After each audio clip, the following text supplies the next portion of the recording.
The Cyclops and Circe. I laughed at the stricken giant. Your prayers will go unanswered, Polyphemus.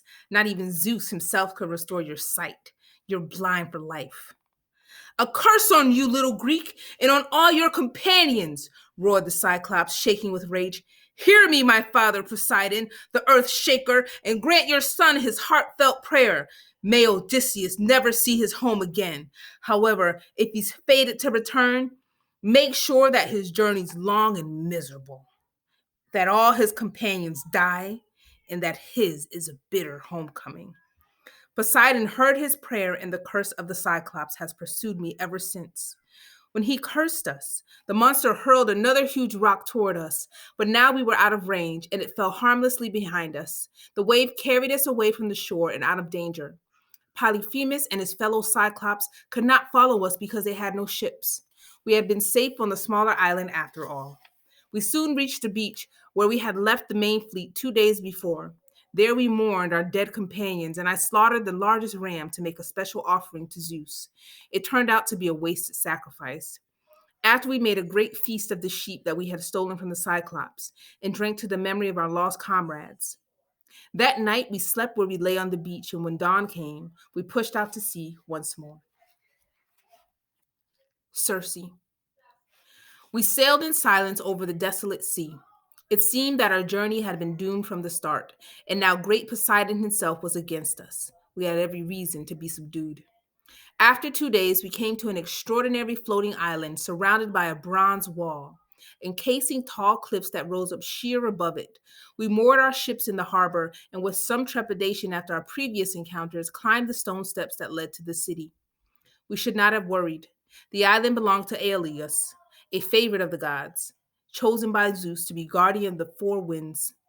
He treated us to a splendid feast, and when I had told him the story of Troy and of our checkered journey home, he presented me with the perfect gift. It was a bag of strong hide, tied with a silver cord that contained three of the four winds. Only the west wind was left free, and the west wind would blow us home. When we were safely on the shores of Ithaca, I was to release the other winds, but, and Aeolus stressed this, how important this was, not a moment before. I blame myself for the disaster that overtook us. For 9 days and nights, the west wind blew us in toward Ithaca. On the morning of the 10th day, we could see our own countrymen tending to their flocks on the hills and the smoke of 100 fires curling over the island. Sure that our voyage had come to an end, I relaxed into a deep sleep. I had been at the rudder for 9 days and nights without closing my eyes once, determined that nothing should go wrong. If only my vigilance had lasted a little longer. As soon as I was asleep, my men began to talk amongst themselves. I suppose they were carried away by the sight of Ithaca, drunk with the anticipation of the joys of coming home. Greedy, pig-headed fools. They were never to know those joys. They decided to empty the bag Aeolus had given me and share out the contents equally between them. They got equal shares, all right. We all did. Once the winds were loose, they blew up a tempest that drove us away from the Ithacan shore. I woke to find us lost on the open sea. My men were weeping over their folly. As for myself, I felt like hurling myself into the raging sea to end it all then and there. Within 3 days, the winds had driven us back to Aeolus' floating island. I explained what had happened and begged him to help us again. But now, Aeolus would have nothing to do with us. Get out of here at once, unluckiest of men. Your story shows that the gods are against you, and the God-forsaken are not welcome here. We returned to our ships with his cold words ringing in our ears, and sick at heart, we sailed away from the island. The winds were unpredictable, and the swollen sea made it difficult to row. We were lost yet again, and now there was no west wind to blow us home. For 6 days and 6 nights, we struggled miserably on, and on the seventh morning, we were once more in sight of land. We sailed across the coast until we came to a city with a well-protected harbor overlooked by tall cliffs. I watched the rest of the fleet pass through the narrow harbor entrance and drop their anchors in the still, sheltered waters. Then I ordered my own crew to pull out into the rocks just outside of the harbor, where I could conveniently send men ashore to spy out the land.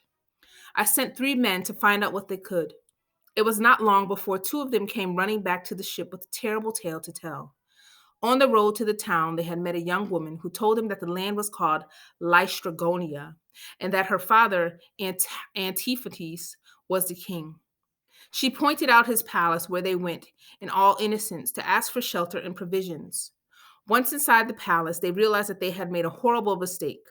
The Lystragonians were giants like the Cyclops and just as savage. Antiphates seized one of my men and tore him apart.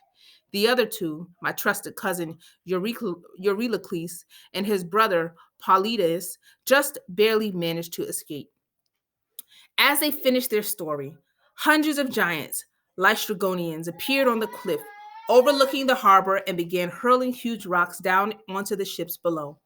My men struggled desperately to haul in the anchors and get their ships underway, but they were too late. The entire fleet was smashed apart by the bombardment, and the survivors were speared like fish and cooked alive on spits by the cruel giants. Because my own ship was moored outside of the harbor, we were able to slip away, unnoticed and unharmed. But our escape was a joyless affair. We brooded over the loss of so many fine comrades and shuddered at the memory of the unspeakable sight we had seen. After more miserable days at sea, we reached land again and found a small natural harbor where we moored our ship and disembarked. Then we just lay on the beach for 2 days and nights, overcome with sorrow and exhaustion. At dawn on the third day, while my men still slept, I took my sword and spear and ventured out of the camp. I made my way through dense forest land and until I came to a tall crag. I scrambled to the top and was able to see for miles in every direction. We had come to a beautiful island covered in forests and hills with a wide central plain.